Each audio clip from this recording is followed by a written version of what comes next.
Okay Vishnu గారు, మీకే question ఇక్కడ. హాయ్. ఓకే, నిన్న అడ్వాన్స్ బుకింగ్స్ ఓపెన్ చేశారు కదా, రెస్పాన్స్ ఎలా ఉంది? రెస్పాన్స్ మీరు చెప్పాలి ఎలా ఉందండి.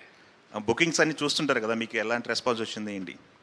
ఇప్పటికీ 1,15,000 టికెట్లు 24 గంటల్లో సేల్ అయ్యాయని నాకు ఒక 1 hour బ్యాక్ చెప్పారు. ఓకే, అంటే 3 hours డిలేలో రిపోర్ట్ అవుతుందంట. నిన్న 12 o'clock 11:04 ఓపెన్ చేయడం మొదలెట్టారు. ఈరోజు ఈవినింగ్కి అన్ని థియేటర్స్ కూడా ఓపెన్ చేస్తారు తెలుగు రాష్ట్రాల్లో.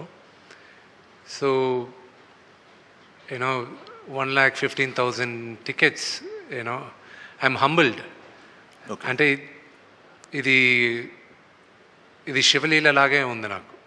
ఓకే, నిన్న సెన్సార్ల విషయంలో కూడా ఏవో కట్స్ చెప్పారన్నారు. ఆ కట్స్ తర్వాత సినిమా ఇంపాక్ట్ ఏమన్నా దెబ్బతిన్నదా, లేకపోతే మీరు ఊహించిందే వచ్చిందా? సిమిలర్ వర్డ్స్ పెట్టారని విన్నాము, అది నిజమేనా?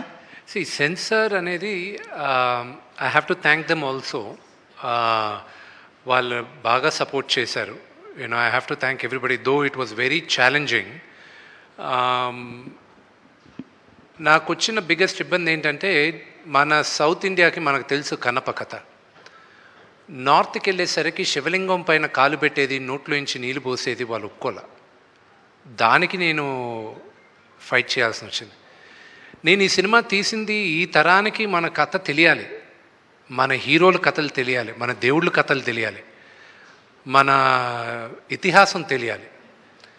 ఇదంతా ఏమైందంటే, లేదు ఇక్కడ గొడవలు అవుతాయి, ఇక్కడ ఎవరో ఒకరు కేసు వస్తుంది. నేను చెప్పా, ఇలా భయపడుతూ వెళ్ళామంటే మన హిందూయిజం గురించి ఎక్కడ చెప్పుకుంటాం, మన ఇలాంటి కన్నప్ప లాంటి డివోటీస్ గురించి ఎలా చెప్పగలను? ఈ తరానికి చూపించాలనే కదా నేను ఈ సినిమా తీసింది. మీరు నాకు యాక్చువల్గా first it was lot of discussion. దాని తర్వాత దెన్ వాళ్ళు ఇచ్చిన కట్స్ పెద్దగా ఏం లేవు. So one thing was that కొన్ని దగ్గరలో తలలు నరిగేది, which I don't want it personally, but director and Anthony wanted నరికితే తల ఎగిరిపోవాలని.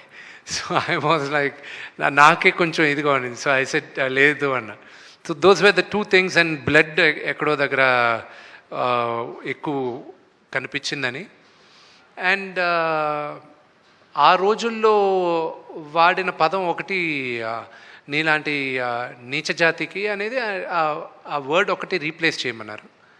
అవి చేసాం. They also have to look at the larger picture. So ఈ మైనర్ చిన్నవి we felt it was okay.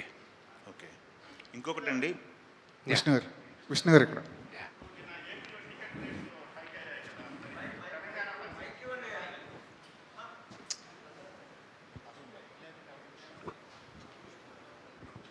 Sir, ఏపీలో టికెట్ రేట్స్ హైక్ అయ్యాయి మీది సినిమాకి సంబంధించి. ఇప్పుడు మరి తెలంగాణ పరిస్థితి ఏంటి సార్? సార్, ఆంధ్రప్రదేశ్లో కూడా ఫస్ట్ అండ్ ఫార్మోస్ట్, తెలంగాణలో there is no ticket hike. ఏ రోజు థియేటర్స్లో పాప్కార్న్ ప్రైజెస్, కోక్ ప్రైజెస్ తగ్గిస్తారో, ఈ కూల్ డ్రింక్స్ ఇవన్నీ, ఆ రోజు నేను మల్టీప్లెక్సెస్లో పెంచడానికి నేను ఆలోచిస్తాను. ఎందుకంటే ఈ సినిమా ఎక్కువ మంది ఫ్యామిలీస్తో వెళ్ళాలి, వాళ్ళకి నేను ఇబ్బంది పెట్టదలుచుకోలే. అందుకే ఆంధ్రప్రదేశ్లో కూడా కొన్ని సెంటర్స్ వరకే, అన్ని సెంటర్స్లో కాదు, కింద టికెట్స్ కాదు, పై సెంటర్స్లో కొన్ని టికెట్స్ వరకే 50 రూపాయలు పెంచడం జరుగుతుంది. ఫ్లాట్గా అందరికీ 50 రూపాయలు పెంచేది లేదు. మేము రిక్వెస్ట్ చేసింది కూడా ఓన్లీ హై క్లాస్ టికెట్స్కి మాత్రం, బాల్కనీ టికెట్స్ ఇలాంటి వాటికి కొన్ని ఏరియాల్లో, అది అన్ని ఏరియాల్లో, మొత్తం ఆంధ్రప్రదేశ్ అంతా చేయట్లా. అలాగే యునైటెడ్ స్టేట్స్లో కూడా, అమెరికాలో కూడా పిల్లలకైతే ఫ్లాట్గా $12 పెట్టాం. అది ప్రీమియర్ షోకి అడల్ట్కి $16, మరుసటి రోజు నుంచి $14 పెట్టాం. పిల్లలకు మాత్రం $12 పెట్టాం. ఎందుకంటే నా వ్యూ ఏంటంటే, ఈ సినిమా పిల్లలు ఎక్కువ చూడాలి. మేము చిన్నప్పుడు పెరిగింది, నాకు ఈరోజు రామాయణం మహాభారతం నాకంతా తెలిసింది ఏంటంటే, సండే అయితే నేను టీవీ ముందు వెళ్ళి కూర్చునేవాడిని, రామాయణం వచ్చేది, మహాభారతం వచ్చేది, అలాగే కన్నప్ప, అలాగే రామారావు గారు తీసిన ఎన్నో సినిమాలు. నాకు మన హిస్టరీ గురించి, మన చరిత్ర గురించి, మన దేవుళ్ళ గురించి తెలిసేది సినిమాల ద్వారా తెలిసింది. నాకు కామిక్ బుక్ కల్చర్లో తెలిసింది నాకు. కానీ ఈ జనరేషన్లో కామిక్ బుక్ కల్చర్ లేదు, సినిమాల ద్వారా తెలియాలి. So you know it is my attempt you know రాసేటప్పుడు కూడా 25 సంవత్సరాలు కింద పడిన వాళ్ళకి సినిమా చూడడానికి వెళ్ళినప్పుడు వాళ్ళకి ఎలాగ నచ్చుతుంది అనే ఉద్దేశంతోనే కథ చేసాం. సో అంతేగాని కకృతితో టికెట్ ప్రైజెస్ పెంచట్లా. విష్ణు గారు, ప్రభాస్ లాంటి స్టార్ని ఈ ప్రాజెక్ట్లోకి తీసుకొచ్చారు. అది మీ పెద్ద విజయం, అది బిగ్గెస్ట్ సక్సెస్. కాకపోతే అంటే ఆయన కనీసం ప్రీ రిలీజ్ ఫంక్షన్లో తీసుకొచ్చుంటే ప్రభాస్ ఫ్యాన్స్ ఇంకొంచెం హ్యాపీగా ఉండేదేమో. ఆ ప్రయత్నం ఎందుకు చేయలేదు?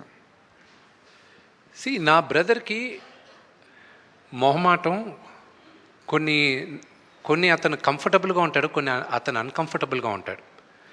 ఈ సినిమా ప్రభాస్ చేసింది ఐఎమ్ గ్రేట్ఫుల్, రుణపడి ఉన్నాను అతనికి. ఎన్నోసార్లు చెప్పాను, ఇప్పుడు కూడా మాట్లాడుతూనే వచ్చా. అతనికి ఇబ్బంది ఏం కలుగుతుందో నాకు తెలుసు. So I never asked him. నాకు తెలుసు వాట్ ఈస్ హిస్ మెంటాలిటీ అని. నేను అడగట్లేదు, నేను గుర్తుపెట్టుకో అని చెప్పాను. నేను ఒక్క దగ్గర మాత్రం అతను వీడియో బయట పంపిస్తానని ఆయన చెప్పినప్పటికీను ఆయనకి కొంచెం లాస్ట్ మినిట్లో ఆయనకు కొంచెం వేరే కారణాల వల్ల మేము వీడియో బయట తీసుకోలే. That was because he wasn't feeling too good also. You know ఈ షూటింగ్ కూడా అప్పుడు ఆ రోజు క్యాన్సిల్ అయింది. సో అదే కానీ why do you want to ఇబ్బంది అనుకునే దగ్గర why do even want to attempt అనే దాంతో ఇది చేయలే. That's the reason. నిన్న ఒక ప్రెస్ నోట్ రిలీజ్ చేశారు.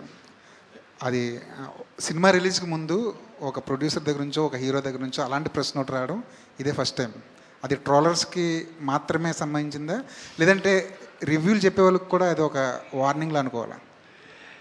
I'm not in a space, warning ఇచ్చే స్పేస్లో నేను లేను. నా సినిమా ప్రతి ఒక్కరూ చూడాలి, 100కి 100 మందికి నచ్చుతుందని ఆశిస్తున్నాను. కానీ నచ్చుతుందా అనేది question mark. But I'm sure majority of దెమ్కి నచ్చుతుంది. ఆ నోటీస్ ఇవ్వడం ఎందుకంటే టు ప్రొటెక్ట్ క్రియేటివ్ ఇంటిగ్రిటీ. ఇప్పుడు మీరందరూ సీజన్ జర్నలిస్ట్, మీకు తెలుసు మీరు సినిమాని ఎలా సినిమాగా చూడాలి, ప్రొటెక్ట్ చేయాలని. ఒక చిన్న ఉదాహరణ చెప్తాను.